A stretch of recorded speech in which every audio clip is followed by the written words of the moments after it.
Some people think revenge is about rage. Mine wasn't. Mine was cold, methodical, and so perfectly calculated that when I finally pulled the last string, the people who underestimated me didn't even realize I'd destroyed them until they were already drowning in the consequences they created for themselves. And the best part? I didn't raise my voice once. My name isn't important. What matters is the day I stopped being the woman everyone thought they could walk over and became the woman they should have feared from the start. I've always been strong, not loud, not dramatic, just quietly powerful. The kind of woman who walks into a room and listens before speaking. The kind of woman people assume is nice, helpful, easygoing, simply because she doesn't waste time proving herself. But people mistake gentleness for weakness. And in my office, that assumption nearly cost me everything. I worked at a mid-sized tech company in Denver. Good pay, better benefits, and a team that looked polished on LinkedIn but was absolutely rotten underneath. The kind of workplace where everyone pretends to be progressive, supportive, family-like, while secretly pulling each other's chair out right before the fall. And at the center of that toxicity stood my manager, Lauren. Imagine a woman who smiles with her teeth but never with her eyes. Who compliments your work while forwarding your mistakes to upper management. Who has a Pinterest board called Boss Babe Quotes but treats every younger woman on the team like competition. That was Lauren. At first, she liked me. I was quiet, efficient, and never late. I made her look good. But the trouble started the moment she felt threatened, which, apparently, happened the day I outperformed her favorite team lead in a quarterly review. From that moment on, Lauren's attitude shifted. No, not shifted, sharpened. Suddenly, everything I did needed review. Every idea I suggested needed improvement. Every tiny win I earned mysteriously became her accomplishment by the time it reached the director. I didn't fight back. Not yet. Because strong doesn't mean loud, it means strategic. But things escalated when I got chosen to lead a major project that she wanted her favorite to handle. A week later, she summoned me into a conference room like a principal calling in a misbehaving student. She closed the blinds, sat down across from me, and said, "Listen, you're good. Really good. But you're not leadership material. You don't take up space. You don't command the room." I didn't flinch. I didn't even blink.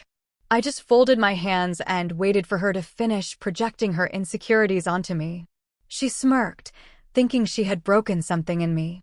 "You should be part of the support team, not front-facing roles. If you want to keep this job stable, you need to stay in your lane. Understand?" Oh, I understood. I understood everything. Every weakness. Every blind spot. Every crack in her armor. That day, I stopped absorbing her hits and started planning her downfall. Over the next few months, Lauren became bolder. She tried to sabotage my project timeline. I fixed it quietly. She removed my name from presentations. I added proof of my work in the shared files. She spread rumors that I was emotionally unstable.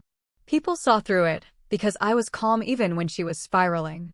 Every attempt she made to break me only made her look worse, to everyone except herself. But then she crossed the line. It was a Wednesday morning when she called me into her office with fake warmth dripping off her voice. "Hey, quick chat." The tone was sugar. The intent was venom.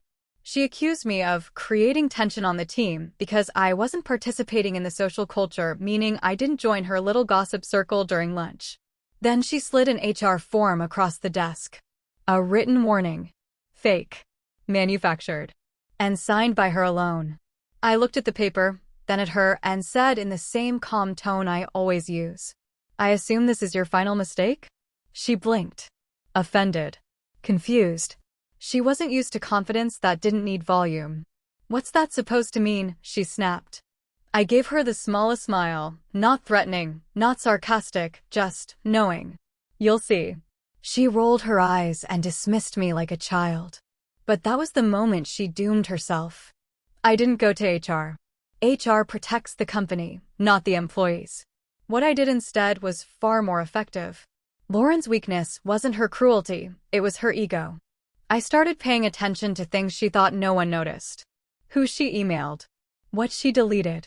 What she whispered about behind closed doors. What excuses she made when deadlines weren't met.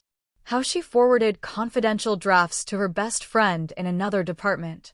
The way she manipulated numbers to inflate her performance metrics. I didn't confront her.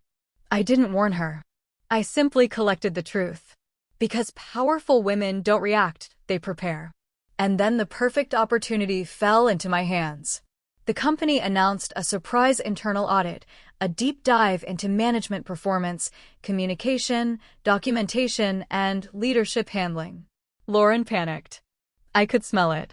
She started working late, rewriting reports, deleting old emails, asking people to rephrase their feedback about her. But she forgot something crucial. I keep everything. Receipts. Original files.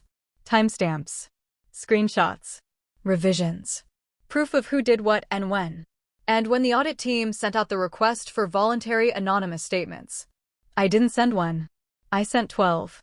Not lies. Not exaggerations. Just the truth she built with her own hands. 2 weeks later, the director asked Lauren to step into a meeting with upper management.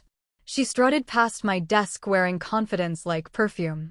30 minutes later, she came out pale, stiff, and silent. Her eyes didn't meet mine. Hours passed. She didn't call another meeting. She didn't hover over people. She didn't bark instructions. She just sat in her office, hands shaking, reading a thick folder of documentation she didn't know the company had. Documentation I had kept.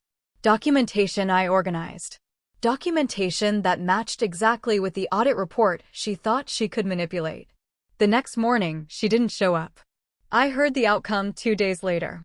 Lauren was placed on administrative leave. Her access was revoked. Her emails were flagged for review. They found inconsistencies in her numbers, manipulation of project data, and proof that she'd taken credit for work she never touched. The kind of findings that end careers. But the real destruction came from the team statements. People she thought were loyal to her, people she gossiped with, people she favored, every one of them admitted she was toxic, controlling, and unprofessional. Not because I told them to, but because when one person stands up, others finally feel safe. Lauren didn't get fired immediately. The company wanted to handle it quietly, but she resigned before they could make it official. She sent a 3-sentence goodbye email. No good luck. No gratitude.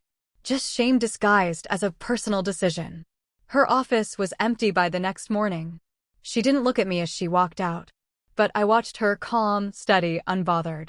Not triumphant. Not gloating. Just done. A week after she left, the director called me in. Not to reprimand me. To promote me. Apparently, my project was one of the cleanest, most efficient, best recorded, best organized pieces of work they had seen that quarter. The director said, "You've been doing leadership for months. You just didn't have the title. Now I do." I took Lauren's office. I took her responsibilities. I took her salary, and then some. But more importantly, I took back every ounce of dignity she tried to steal. People asked me if I felt bad, if I regret exposing her, if I feel guilty for how far she fell. No, because I didn't ruin her. I didn't invent anything. I didn't twist the truth. I simply allowed her behavior to catch up to her. And I delivered it in a clean, organized folder. Strength isn't noise. Strength isn't aggression. Strength isn't proving yourself to anyone. Strength is quiet, calm, deliberate. Strength is knowing exactly what someone is doing to you and choosing the perfect moment to end it. My revenge wasn't fire. It was ice. And she never saw it coming.